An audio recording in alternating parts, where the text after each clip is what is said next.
আসসালামু আলাইকুম রহমতুল্লাহি বারাকাতু। প্রিয় দর্শক, আজকের ভিডিওটা একটু অন্য টপিক নিয়ে, ডায়েট, এক্সারসাইজ এবং হচ্ছে ওজন কমানোর জন্য।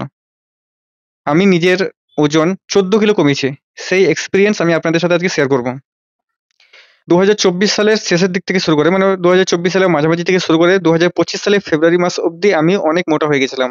আমার হাইট হচ্ছে 5 ফুট 7 আর ওয়েট হয়ে গিয়েছিল 78 কেজি। এইবারে আমি তখন দেখলাম যে ওয়েট এত বেশি হয়ে গেছে, এবারে এটাকে কমাতে হবে। আর আমি জীবনে প্রথম এক্সারসাইজ শুরু করেছিলাম 2014 সালে। ওই ঘরের মধ্যে হোম ওয়ার্কআউট করতাম। তারপরে যখন 2015 সাল ঢুকলো তখন আমি রানিং স্টার্ট করলাম। তো যখন আমি রানিং স্টার্ট করলাম তো 2015 সাল থেকে 2024 সাল অবধি আমি হাইস্ট, যদি আমি ওজন কমিয়েছি তাহলে হয়তো 5 থেকে 6 কিলো, এর বেশি কিন্তু যায়নি।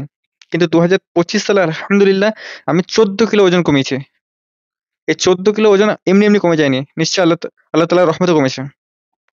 তো যখন দেখলাম যে আমার এত বেশি ওয়েট বেড়ে গেছে তখন আমি আল্লাহর কাছে দোয়া করলাম। আর আল্লাহ আমাকে পদ্ধতি বলে দিলেন। মানে মাথার মধ্যে আমার একটা খেয়াল এলো, ঠিক আছে, দিলের মধ্যে একটা খেয়াল এলো যে না, দুনিয়ার সব রকম ট্রাই করে দেখে নিলাম এক্সারসাইজ, কিন্তু কোনোতেই, মানে কোনো কিছুতে কিছু ফল আসছে না। তখন বিসমিল্লাহ বলে আমি রসুল সাল্লাল্লাহু আলাইহি ওয়াসাল্লামের সুন্নত ফলো করতে শুরু করলাম। নবীজি বলেছেন যে ভরপেট খেও না, পেটকে 3 হিস্সায় ভাগ করো, এক হিস্সায় খাবার, এক হিস্সায় পানি, এক হিস্সায় শ্বাস প্রশ্বাস চালানোর জন্য ফাঁকা রাখো। তো আলহামদুলিল্লাহ আমিও সেরকম করতে শুরু করলাম। আমি এক্সাম্পল হিসেবে বলছি, মানে খাবারকে 1/3 হিসেবে খেতে হবে। আমি যদি 3টে রুটি খেতে পারি তাহলে আমাকে একটা রুটি খেতে হবে। তো আমি একটা রুটি খাওয়া শুরু করলাম। খাওয়া দাওয়ার পরিমাণ কমিয়ে দিলাম। মানে আমি, মানে এই হিসেবে ভাগ করছিলাম যে এটাকে যদি 1/3 হিসেবে আমি খাই তাহলে কতটা পরিমাণ হবে। এমনকি আমি একটা ছোট্ট ওজনদারিতে আমি, মানে যেগুলো কম্পিউটার স্কেল হয় সেখানে আমি ওজন করেও, এমন দিন হয়েছে যে আমি ওজন করেও খাবার খেয়েছি, যে যাতে আমার ওজনটা যাতে কমে যায়, আমি যাতে 1/3 খেতে পারি। নবীজির এই সুন্নতটা ফলো করলাম। তারপর নবীজি হাঁটতেন, ওয়াকিং করতেন। তা আলহামদুলিল্লাহ আমিও বিসমিল্লাহ বলে নবীজির সুন্নত মনে করে আমিও জলদি, জলদি মানে স্পিডে, দ্রুত গতিতে হাঁটতে শুরু করলাম। যেহেতু আমি 2015 অনেক আগে থেকে এক্সারসাইজ করি, কিন্তু আমি 4-5 কিলোর বেশি বা 6 কিলোর বেশি কিন্তু কোনোদিন কমাতে পারিনি। 2024 সালের মাঝামাঝি থেকে 2025 সালের ফেব্রুয়ারি মাস অব্দি ওয়েট এতটাই বেড়ে গেছিল যে আমাকে সবসময় কি গরম লাগতো, প্রেশার হাই হয়ে যেত। ওয়েট মানে 78 কিলো মানে আমার কাছে অনেক ওয়েট এটা। তো আমি ভেবেছিলাম যে কিভাবে কমাবো। তাই আল্লাহর কাছে দোয়া করে নবীজির সুন্নত ফলো করতে যখন শুরু করলাম, আলহামদুলিল্লাহ 15 দিনের মাথায় আমার 5 কেজি ওজন কমলো। আলহামদুলিল্লাহ 5 কেজি। আর আমার 2025-এ একবার শরীর খারাপ হয়েছিল। তো অসুস্থ থাকার কারণে আমার কিছু ফরজ রোজার কাজা ছিল। তো সেই রোজাগুলো আমি আলহামদুলিল্লাহ রাখতে শুরু করলাম সোমবার এবং বৃহস্পতিবার করে। এমনিতে নবীজি সাল্লাল্লাহু আলাইহি ওয়াসাল্লাম বলেছেন সোমবার ও বৃহস্পতিবার তোমরা নফল রোজা রাখো। নিজেকে কন্ট্রোল করার জন্য, নিজের শরীরকে সুস্থ রাখার জন্য সপ্তাহে 2 দিন রোজা রাখা অবশ্যই দরকার। কিন্তু ফরজ নয়, নফল রোজা বা সুন্নত রোজা।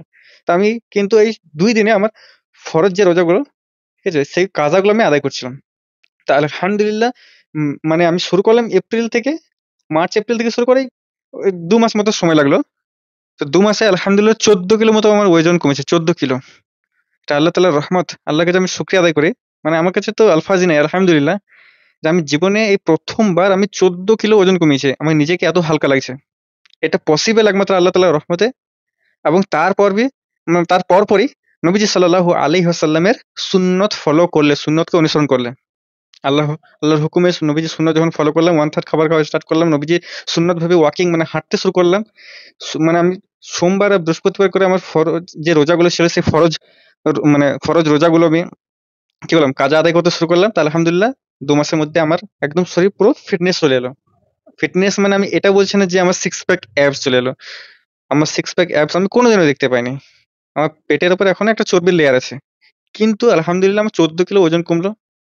রানিং আমি আরো বেটার করতে পারছিলাম। আমার কোনো কিছু করতে অস্বস্তি বোধ হচ্ছিল না। টায়ার্ড লাগছিল না। প্রেশার নরমাল হয়ে গেল। আমার আমার সবকিছু ড্রেস আমি মোটামুটি এই যে টাইমটার কথা বললাম ২০২৪ সালের মাঝামাঝি থেকে শুরু করে ২০২৫ এর ফেব্রুয়ারি মাস অব্দি, তখন যে টি-শার্ট গুলো পরেছি, ওইগুলো যদি আমি এখন পড়ি আমাকে এখন সবাই কি বলছে? ভাল্লুক ছানা লাগছে। মানে অনেক বড় হয়ে গেছে আরকি। আমাদের গ্রামীণ ভাষায় বড় কোনো ড্রেস পড়লে ওটাকে ভাল্লুক ছানা বলে। তো ভাল্লুক ছানা হয়ে গেছে ওগুলো। মানে মনে হচ্ছে যেন আমাকে জোকার লাগছে যে এত বড় ড্রেস কেন পড়েছি? তো ড্রেসগুলো তখন মোটা হওয়ার কারণে ওই ড্রেসগুলো বড় হয়ে গেছে। কিন্তু এখন সেগুলো পড়লে আমি বুঝতে পারি যে আলহামদুলিল্লাহ আল্লাহর রহমতে আমি কতটা ওজন কমাতে পেরেছি। 14 কিলো মানে লিটারালি অনেক বড় ব্যাপার। এর সঙ্গে আমি একটা ডায়েটটাও ঠিক করেছিলাম। সকালে যেমন আমি ওটস এর সাথে খেজুর মিশিয়ে খেতাম। তারপরে ১০ টা কোণে একটা ফল খেতাম। হয় কলা নয় আপেল। আর তরমুজকে ৩-৪ ভাগ করে, ঠিক আছে? তার ৫-৬ টা স্লাইস খেয়ে নিলাম। বিকেলে চা খাওয়ার অভ্যাস ছিল। সেই চা খাওয়া আমি ছেড়ে দিয়েছিলাম। শুধুমাত্র ওজন কমানোর জন্য। আর রাত্রে ১ম এ আগে ৪ টে রুটি খেতাম, সেই জায়গায় আমি ২ টো খেতে স্টার্ট করলাম। তারপরে ওয়েট আরো তাড়াতাড়ি কমানোর জন্য আমি ১ টা খেতে শুরু করলাম। হ্যাঁ, ১ম কিছুদিন আমার খুবই টায়ার্ড লাগছিল, যেহেতু হট করে আমি মানে খুব তাড়াতাড়ি আমি ওজনটা কমানোর জন্য আমি এটা ট্রাই করেছিলাম। আমি তো বলব, আপনাদেরকে সাজেস্ট করব যে আপনারা ধীরে, ধীরে চেষ্টা করবেন। কিন্তু আমি খুব এটা র‍্যাপিড ওয়েট লস করার জন্য আমি এটা ট্রাই করেছিলাম। তবে আলহামদুলিল্লাহ সুন্নত অনুযায়ী ট্রাই করেছিলাম বলে আমি ভালো রেজাল্ট পেয়েছি। ১৪ কিলো ওজন কমেছে আলহামদুলিল্লাহ। তাই আপনারা যারা ওয়েট কমানোর জন্য এই চিন্তায় পড়ে রয়েছেন যে কিভাবে ওয়েট কমাবেন, তাহলে আপনাদেরকে বলব যে আপনারা বিসমিল্লাহ করুন আজ থেকেই। নবীজির সুন্নতকে ফলো করুন, খাওয়া-দাওয়া ঠিক করুন, ডায়েটকে ঠিক করুন। ডায়েটের মধ্যে ফ্রুটস রাখুন। আর নবীজির সুন্নত ভেবে রোজা রাখুন এবং ওয়াকিং করুন। তাহলে ইনশাআল্লাহ আপনাদের যে বাড়তি যে ওয়েট রয়েছে, যে ফ্যাট রয়েছে, ওইটা আপনারা কমাতে পারবেন ইনশাআল্লাহ। যদি এই ভিডিওটা আপনাদের ভালো লেগে থাকে তাহলে চ্যানেলকে অবশ্যই সাবস্ক্রাইব করবেন যারা নতুন রয়েছেন। আর যারা পুরনো রয়েছেন তারা ভিডিওটা অবশ্যই লাইক করবেন এবং এই ভিডিওটাকে বেশি, বেশি করে শেয়ার করে দেবেন। আসসালামু আলাইকুম ওয়া রাহমাতুল্লাহি ওয়া বারাকাতুহু।